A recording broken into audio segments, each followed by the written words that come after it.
नमस्कार दोस्तों, आप सभी का हमारे YouTube चैनल सन एकेडमी में हार्दिक स्वागत है। मैं सूरज पटेल।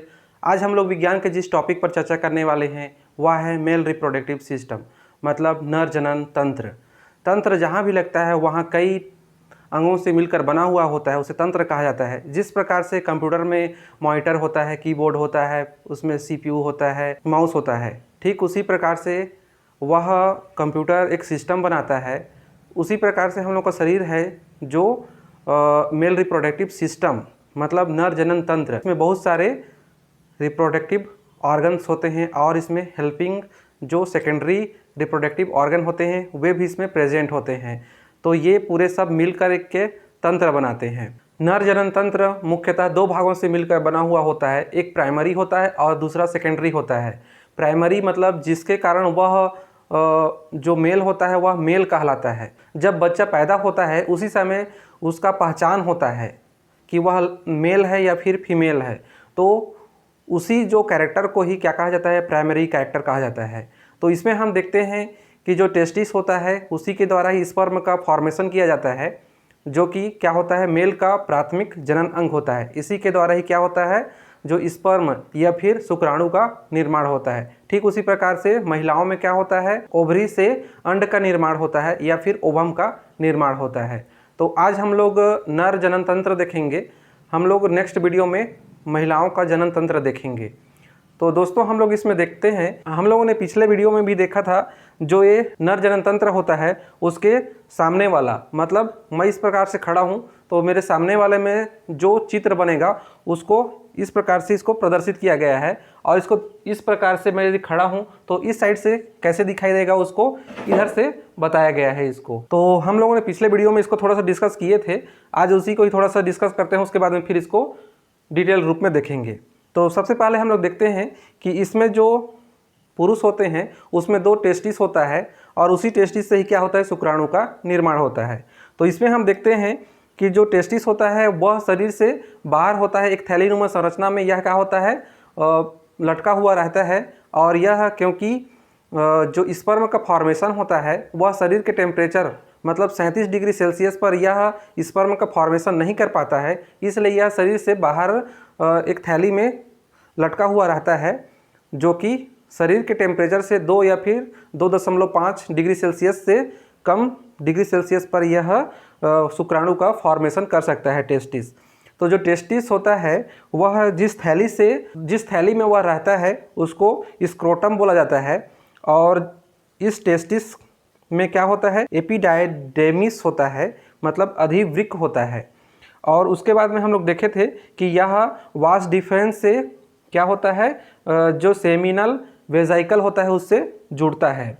मतलब यहाँ से हम लोग देखते हैं तो यह शरीर से बाहर होता है और ये वाला जो वास डिफेंस होता है यह कहाँ पर जाता है, सेमिनल वेजाइकल में कनेक्ट रहता है। तो इस प्रकार ये सेमिनल वेजाइकल यहाँ से कुछ पदार्थों को सिक्रेशन करता है। उसके बाद में यह एजुकेटरी डक्ट में पहुँच जाता है स्पर्म, और उसके बाद में फिर यहाँ से फिर ये यहाँ पहुँच जाता है, यूरेथ्रा में पहुँच जाता है और यूरेथ्रा के थ्रू यह शरीर से बाहर जाता है। जो किडनी में मूत्र बना हुआ रहता है वह यूरेटर के थ्रू कहाँ पहुँच जाता है, वह ब्लैडर में पहुँचता है और यहीं से फिर ब्लैडर के थ्रू कहाँ जाता है, शरीर से बाहर जाता है, यूरेथ्रा के थ्रू बाहर जाता है। तो यहाँ जो स्पर्म होता है वह इस स्पर्म कहाँ होता है, यहीं से स्पर्म भी जो यूरेथ्रा होता है वह यूरेथ्रा के थ्रू शरीर से बाहर जाता है। पेनिस में ही क्या होता है, यूरेथ्रा होता है, मतलब मूत्र मार्ग होता है। तो दोस्तों इतना समझ में आ गया। हम लोग इसको अब डिटेल में देखते हैं। तो जो डिटेल में हम लोग देखते हैं तो इसको मैं इसको वर्टिकल, मतलब जैसे इस प्रकार से मैं खड़ा हूँ तो मेरा इस प्रकार से यहाँ इसको यदि बीचों बीच से काट दिया जाए तो जो चित्र बनेगा वो इसको इस प्रकार से प्रदर्शित किया गया है। तो इसमें हम देखते हैं कि जो थैलीनुमा संरचना होता है, शरीर से बाहर जो लटका हुआ रहता है उसको स्क्रोटम बोला जाता है। और स्क्रोटम यह क्या करता है, जो टेस्टिस को पकड़ने का कार्य करता है। फिर अगला हम लोग देखते हैं टेस्टिस, कि जो टेस्टिस होता है, टेस्टिस में दो प्रकार के सेल पाए जाते हैं। एक स्पर्मेटोजेनेटिक सेल होता है और दूसरा होता है सर्टोली सेल होता है।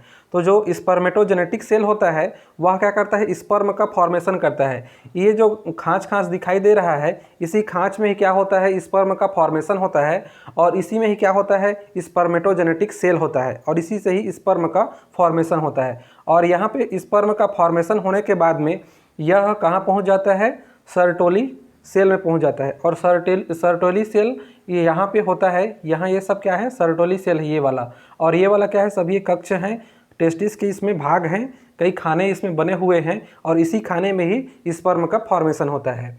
और ये कहाँ पहुँच जाता है, फिर यहाँ से निकल कर इसमें जाता है। ये कहाँ, अधिवृक्क या फिर इसी को ही एपिडाइडेमिस कहा जाता है।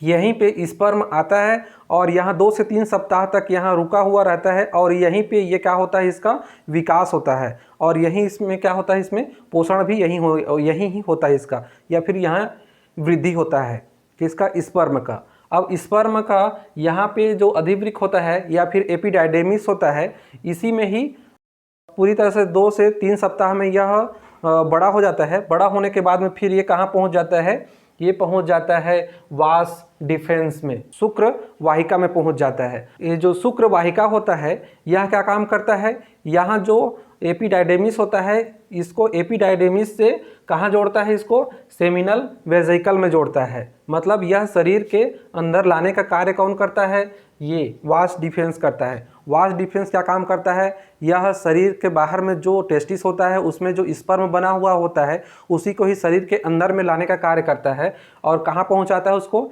सेमिनल वेजिकल में पहुँचाता है। अब हम लोग आगे देखते हैं, ये तो इतना समझ में आ गया, वास डिफेंस का कार्य समझ में आ गया। हम लोग नेक्स्ट देखते हैं सेमिनल वेजिकल देखते हैं।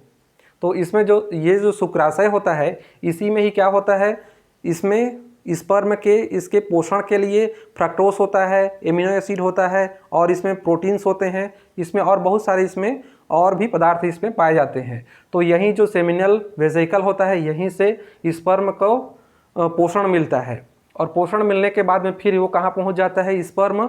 अब स्पर्म एजुकुलेटरी डक्ट में पहुँच जाता है और एजाकुलेटरी डक्ट में पहुँचने के बाद में यहाँ स्पर्म को क्या कहा जाता है, सीमेन कहा जाता है। शुक्राणु यहाँ जब पहुँच जाता है और शुक्राणु यहाँ पहुँचने के बाद में फिर यहाँ जो सेमिनल वेजिकल होता है उसमें कुछ पदार्थ जो अभी मैं बताया, फ्रक्टोज, एमिनो एसिड, ये सब होते हैं। इसमें आने के बाद में सीमेन में मतलब जो शुक्राणु होता है उसके साथ में मिल जाते हैं और शुक्राणु के साथ में मिलने के बाद में इसको क्या कहा जाता है, सीमेन, या फिर इसी को ही वीर्य कहा जाता है।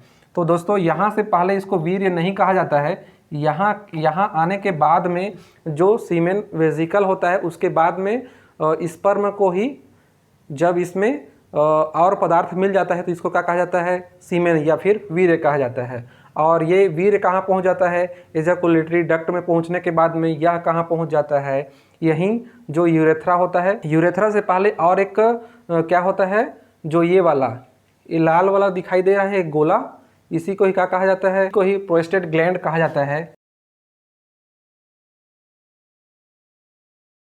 और इसी प्रोस्टेट ग्लैंड में भी क्या होता है, इस पर प्रोस्टेट ग्लैंड से इसको जो स्पर्म होता है उसको प्रोटेक्शन प्रदान करने वाला इसमें से पदार्थ निकलता है। और इसमें बहुत सारे इसमें बहुत जो केमिकल्स होते हैं वो भी इसमें क्या होते हैं, जो स्पर्म या फिर जो सीमेन होता है उसमें आके मिल जाता है। और मिलने के बाद में जो कॉपर्स ग्लैंड होता है उसमें से जो क्षारीय पदार्थ होता है निकलता है। और क्षारीय पदार्थ क्या करता है, जो क्षारीय पदार्थ होता है वह कहाँ से निकलता है, कॉपर्स ग्लैंड से निकलता है। और उसी कॉपर्स ग्लैंड में क्या होता है, क्षारीय पदार्थ होता है और इसमें बहुत सारे इसमें म्यूकस भी होता है। तो यही म्यूकस और जो क्षारीय पदार्थ होता है वो क्या करता है, जो यूरेथ्रा होता है, यूरेथ्रा मतलब जिसमें मूत्र होता है और मूत्र का क्या होता है, वह अम्लीय होता है। उस अम्लीयता को दूर करने के लिए इसमें क्षारीय पदार्थ निकलता है और म्यूकस निकलता है। म्यूकस क्या काम करता है, जो यूरेथ्रा होता है उसको चिकनाहट प्रदान करता है, जिसके कारण जो शुक्राणु होता है उसको निकलने में आसानी हो। और जो क्षारीय पदार्थ होता है वो क्या करता है, जो इसमें अम्लीयता रहता है उसको क्या करता है, उसको न्यूट्रल करता है क्षार के द्वारा। उसके बाद में जो सीमेन होता है वह इस पेनिस के थ्रू क्या होता है, शरीर से बाहर निकल जाता है। इसके बाद में यूरेथ्रा के थ्रू जो वीर्य होता है वह कहाँ पहुँच जाता है, जब इसमें सेक्सुअल रिप्रोडक्शन करना होता है तो फीमेल के वजाइना, वजाइना से फिर होते हुए यूटेरस में पहुंच जाता है, मतलब गर्भाशय में पहुंचता है। और गर्भाशय में पहुंचने के बाद में फिर ये जो ओवम होता है, उस ओवम और जो शुक्राणु होता है वो दोनों जो फैलोपियन ट्यूब होता है उसमें मिलते हैं, और जो मिलने की क्रिया होता है उसी को ही क्या कहा जाता है, निषेचन कहा जाता है, तो या फर्टिलाइजेशन कहा जाता है। तो दोस्तों अभी तक हम लोगों ने जितना देखा उसको हम लोग क्विक रिवीजन कर लेते हैं। तो सबसे पहले हम लोग देखते हैं कि जो थैलीनुमा संरचना होता है उसको स्क्रोटम बोला जाता है। उसके अंदर में टेस्टिस होता है। टेस्टिस में दो प्रकार के सेल पाए जाते हैं, एक होता है स्पर्मेटोजेनेटिक सेल होता है और दूसरा होता है सेरोटोली सेल होता है। तो जो स्पर्मेटोजेनेटिक सेल होता है वह क्या करता है, स्पर्म का फॉर्मेशन करता है, और जो सेरोटोनिन सेल होता है वह पोषण और सुरक्षा प्रदान करता है। पोषण प्रदान करता है किसको, स्पर्म को। ये जो सेरोटोनिन सेल यही होता है, और इसके जस्ट ऊपर में क्या होता है, एपिडाइडेमिस होता है। यह क्या करता है, इसी जो शुक्राणु होता है उसको यह वृद्धि होने के लिए या फिर इसी को ही परिपक्व होने के लिए यहाँ स्थान प्रदान करता है। और ये देखते हैं यहाँ से यहाँ की जो लंबाई होता है लगभग 2 से 3 मीटर तक हो सकता है। ये बहुत ही क्या होता है, डेंस होता है। और डेंस होने के कारण इसमें बहुत सारे स्पर्म आ जाते हैं, मतलब इसमें रह सकते हैं। आगे हम लोग देखते हैं स्पर्म यहाँ कहाँ पहुँच जाता है। ये जो वास डिफेंस होता है उसके थ्रू जो सेमिनल वेजिकल होता है, शुक्राशय होता है, वहाँ पहुँचता है। और यहाँ पे क्या होता है, इसमें fructose, amino acid, protein, vitamin ये सब मिल के क्या करते हैं, इसमें जो स्पर्म होता है उसको क्या कहा जाता है, अब उसके बाद में इसको वीर्य कहा जाता है या फिर सीमेन कहा जाता है। और फिर आगे यहाँ एजुकेलेटरी डक्ट होता है वहाँ, और वहाँ उसके बाद में जो ये प्रोस्टेट ग्लैंड होता है, प्रोस्टेट ग्लैंड क्या होता है, यह अम्लीय होता है, अम्लीय प्रवृत्ति का होता है। यह पोषण और सुरक्षा स्पर्म को प्रदान करता है। उसके बाद में नेक्स्ट देखते हैं हम लोग जो कॉपर्स ग्लैंड होता है। जो कॉपर्स ग्लैंड होता है यह क्या करता है, इसमें गैलेक्टोस और म्यूकस होता है। यह स्पर्म में सीक्रेट हो जाता है या फिर उसके साथ में जाके मिल जाता है, और मिलने के बाद में इसमें म्यूकस भी होता है। और यह प्रकृति में कैसा होता है, क्षारीय होता है। म्यूकस क्या करता है, इसमें जो स्पर्म होता है यूरेथ्रा में या फिर मूत्र मार्ग को क्या करता है, चिकनाहट प्रदान करता है। और जो क्षारीय, जो इसकी प्रकृति क्षारीय होता है, वह क्षारीय प्रकृति क्या करता है, जो इसमें अम्लीय प्रकृति की जो मूत्र होता है उसको न्यूट्रल करने का कार्य करता है। तो दोस्तों आज हम लोगों ने इतना समझ लिया। तो इसमें हम लोग और देखना चाहेंगे कि जो ये पुरुषों में नसबंदी होता है उसमें क्या किया जाता है, जो वास डिफेंस होता है, इसी वास डिफेंस को ही काट दिया जाता है। और काटने के कारण क्या होता है, जो यहाँ पे स्पर्म जो बनता है या फिर जो शुक्राणु बनता है वह शरीर के अंदर नहीं जा पाता है। और नहीं जाने के कारण क्या होता है, इसमें जो पुरुष होते हैं उनमें नसबंदी, वास डिफेंस को काट दिया जाता है, इसीलिए इसको क्या कहा जाता है, वैसेक्टोमी कहा जाता है।